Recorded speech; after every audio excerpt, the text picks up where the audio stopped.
The sky turns gray against a fiery display of red and golden hues, like the day it fell for you. So what will you do when the sun begins to fall? I'm waiting here for you. Won't you answer my call? Don't you wanna get cozy with me? Welcome to CSI, where I am your host, Candace Oglesby. And my name is Wale. And we are so happy to be with you this evening. And we're just excited to have another topic today. One of the things that, we do in this show is we kind of open up a little bit about our relationship and how the dating field has been for each of us. And today's topic is about culture clashes. What do you know about culture clashes? The intersectionality of cultures and how that can sometimes be a barrier. Mm-hmm. And so one of the things that, you all should know is that me and Candace, or Candace and I, we come from different cultures. Isn't that correct? Cultures. Absolutely. Like two different sides of the world. And so, Candace, can you tell us just a little bit about the culture that you grew up in and some of the values that were near and dear to you? I am an African-American cisgender heterosexual woman, born in Prince George's County, Maryland. Mm-hmm.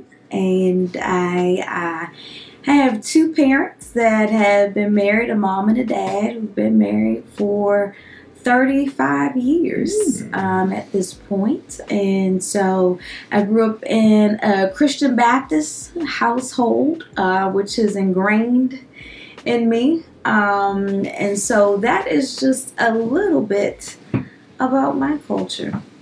Awesome. And so my culture, we have some similarities, but there's definitely some differences. And so for me, I was born in Prince George's County, Maryland as well. So it's a similarity. Yeah. But I was born to two Nigerian immigrant parents, and I'm the youngest of 5 children. So, us Africans, we like to have a lot of babies.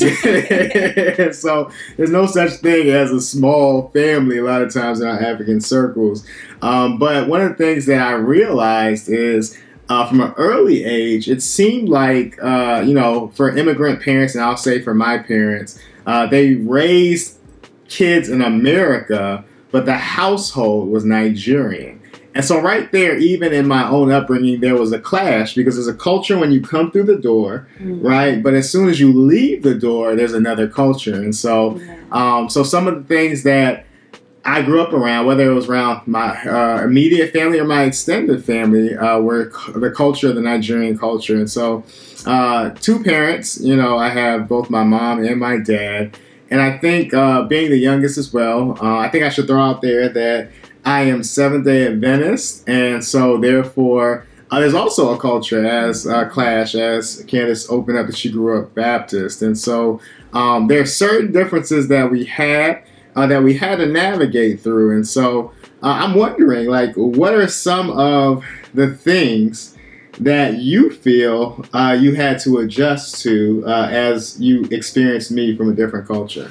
So I also want to mention, and I'm not sure if I mentioned this, but I'm an only child. Mm-hmm. So that's also, so I'll start off there. Mm-hmm. It was quite intimidating coming into Wale's family, as there are 5 of them, and I am an only child. So I am used to, being in my own space, having to entertain myself as a child. And so coming into Wale's family, where it's not just 5 siblings, but it's 8 nieces and nephews total. And so, as soon as I kind of walked in, there was a niece waiting to greet me and just, basically wanted me to come on right in. And so that was a little intimidating, just because, like I said, I grew up as an only child. And so my household has never been that active. If anything, it's very quiet. It's quiet in my parents' house. It's quiet in my house. And so I think that was one of the biggest shocks to my system, trying to integrate into Wale's world. The second is, like you mentioned, he is Seventh-day Adventist. I grew up Baptist, although I am non-denominational these days. But I remember when I met Wale's parents for the first time, his mother made it a point to ask me if I was Seventh-day Adventist. And I had to tell Mom, no, I'm not. But your son will be fine. Your son will be fine. And some time in, he is okay. So those were just some culture differences on my end, just in terms of what I experienced as we were, integrating into each other's lives. Awesome. And I think you said something there. You're saying awesome. Because there's some, some things that were definitely, that we had to make some adjustments for, And so I think one of the things that, for me, just kind of seeing Candace's family dynamic was, she was an only child. And so, for me, it's like, I have brothers, I have sisters, I have, people that I can, cousins, different things like that. They're like, some are my age. A lot of them actually are much older. But, I did have like that support system. And so with Candace, it's kind of just her. And so when there's certain things that need to be done, whether in her familial circle or, just, it's like it's all on her shoulders, right? And so I think, stepping into that, I saw that, because I have help on my side, it's easy for me to kind of help out where needed, because, where she needed some help. And so I also think, the Nigerian and the American kind of outlook on dating is kind of different. So, I'm going to address the elephant in the room. A lot of you guys have stereotypes about African men. And I am an African man, African American. But, so sometimes there is a dynamic change in Western culture. And then when you look at cultures, that are more Easternized. And so one of the dynamics that does happen in Western culture, I think the familial circle revolves more around the man. And I think here in Western culture, especially in America, a lot of times things revolve more around the woman. And so I think, just adjusting to that and having some expectations that we've had, we kind of had to have some conversations. So I'm just wondering, like, what kind of expectations did you have of me from your background? And I'll kind of give some of the expectations that I had and how we kind of worked through that. I think some of the expectations that I figured that he might have had is, wanting a woman who cooked, very domesticated. And so I was very upfront about, I work a lot. And so please don't be expecting that I am domesticated. It's, if I cook a meal, it's because, I want to cook a meal for you, but not cooking a meal for you out of obligation. Every single day, right, baby? No, okay, definitely. If anything, it's like, what you want me to pick up on my way home, or what you want me to order? You gonna eat or not? And so I think that was one of the expectations, was that I thought Wale would definitely want a domesticated woman. Now, I am very good at cleaning, and that's just because I like to organize, and my place is very organized and very clean. But definitely the cooking, I thought he would have an issue with, because don't do a lot of it. I can, I just don't do a lot of it. As a matter of fact, she made some bomb chili tonight. So, I'm well fed tonight, fellas. But no, is there anything else that you think kind of? And I think too, with Wale being a pastor, I had some expectations that, definitely would have to be someone who is overly spiritual, and so just telling him that I don't believe in the concept of church. I do believe in having a personal relationship with Christ and allowing that to manifest in my behavior. But I don't believe in playing church just for the sake of playing church. And so I think there was a little bit of a misperception, even, some assumptions made about what he might have been looking for in a wife just based on him being a pastor.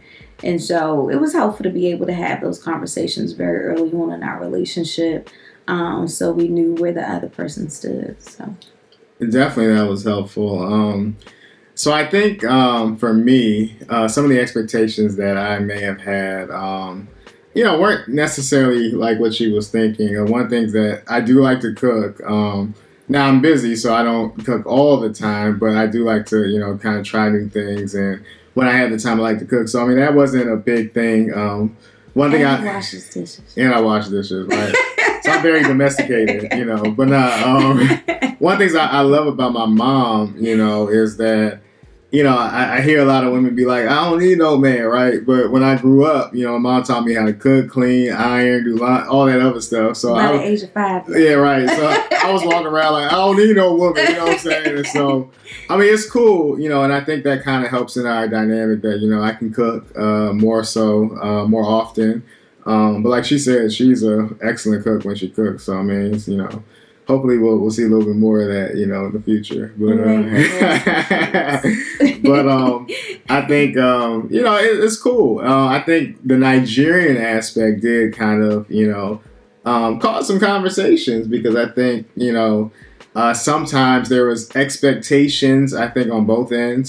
So she had some expectations of what boyfriend or partner or supposed to do and. To me, I was like, oh, that's what we're supposed to do, and then I had some expectations like, okay, this is kind of what a partner or woman should do, and for her, it's like, oh, that's, so I mean, I think just kind of talking through some of those things kind of helped us out, because like I said, in African household, it kind of revolves around the man. So for instance, to give some example, like if you go to a place and there's food, like the wife will go and kind of bring the plate, to the man. In Candace's culture and, part of the American culture, the man will get up, and kind of make sure he caters to the woman. And so, sometimes the man getting his own plate. Or the man getting both their plates, and so I think, there are some differences there, that we kind of work through. And so, although I do make it a point to ask if your plate needs to be made, I will do that. She will do that, and so I appreciate that. I mean, I think it, for me, it doesn't matter. Like, if somebody's there, like, look out for the other person. I don't think, it's like somebody sits down all the time and just gets catered to. It's like, okay, now I'm up. Would you need anything? And so I feel like that's kind of, just kind of how we operate.